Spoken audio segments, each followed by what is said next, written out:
မလန်းမဆန်းဘူးလူရဲ့မျက်နှာအနေထားနော်နေနိုင်ထိုင်နိုင်မှုမတည့်ရနိုင်မှုထိုင်နိုင်မှုဒါမျိုးတွေလည်းမရှိတော့ဘူးခွေခောက်နေတယ်နော်ဒါမျိုးလေးဆိုရင်ကျွန်တော်တို့ကအဖျားကျပြီးမလန်းဘူးလို့ခေါ်တယ်အဲ့တော့ဖျားကျပြီးမလန်းလေအဖျားကျပြီးခြေပြားလက်ဖျားတွေအေးဆက်နေလေကျွန်တော်တို့နောက်နေ့မနေ့အထိမဆောက်ပါနဲ့နော်နီးရဆေးကန်းတစ်ခုကိုဆရာဝန်ဆရာမတွေကိုပြပါနော်ပြတဲ့အချိန်မှာသူတို့ကနော်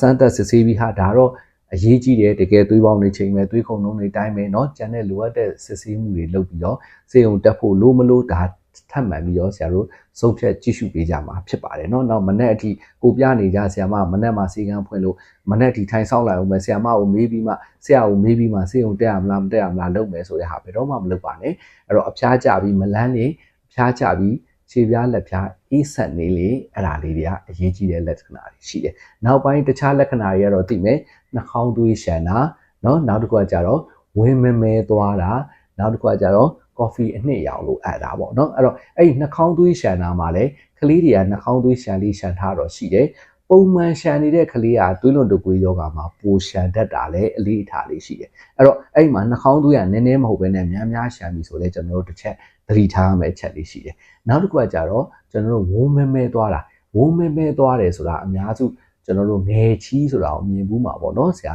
အဲ့ဒီမှာဆိုမဲစီကတ်တရားစီလို့ဝင်းနေသွားပြီဆိုတာအရေးကြီးပါပြီအရန်အရေးကြီးပါတယ်နီးစပ်ရဆေးရုံကိုအများဆုံးသွားဖို့လိုအပ်ပါတယ်နောက်တစ်ခုကကျတော့ coffee ရောင်အန်တာပေါ့အဲ့တော့ coffee ရောင်ဆိုတဲ့စကားလုံးထက် coffee နှစ်ရောင်လို့ခေါ်ပါတယ် coffee နှစ်ရောင်ဆိုတာကျွန်တော်တို့ coffee ဖြော်လိုက်တယ် coffee ဖြော်ပြီးသွားပြီဆိုရင်ကျွန်တော်တို့ coffee မုန့်နဲ့ coffee ဖြော်လိုက်ရင်အောက်မှာအနှစ်ကလေးတွေမွားစီလေးတွေဒီ coffee ရောင်ထဲမှာအမဲအဆက်မွားလေးတွေပါတယ်လို့ပဲအန်တဲ့အချိန်မှာ coffee နှစ်ရောင်ပါတယ်ဆိုရင်လည်းဒါအရေးကြီးတဲ့တစ်ချက်ရှိပါတယ်ဒါကြောင့်မလို့ကျွန်တော်တို့ကလေးဆရာဝန်တွေကတော့ဂျူမာလေးရှိတယ်ဒီလို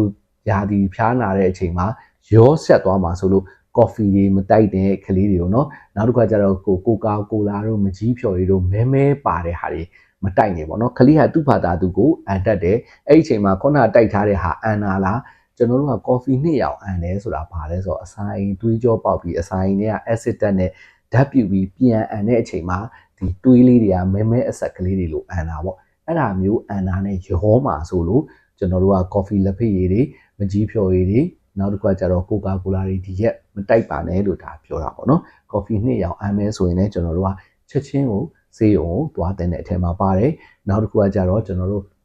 စီးမသွားလင်စီးသွားနဲလာလင်ပေါ့နော်အဲ့တော့အဖျားတက်တဲ့အချိန်မှာတော့စီးရငကိုပုံမှန်သွားနေကြအချိန်တည်းဟလာ10ချိန်သွားနေတဲ့ကလေးက4ချိန်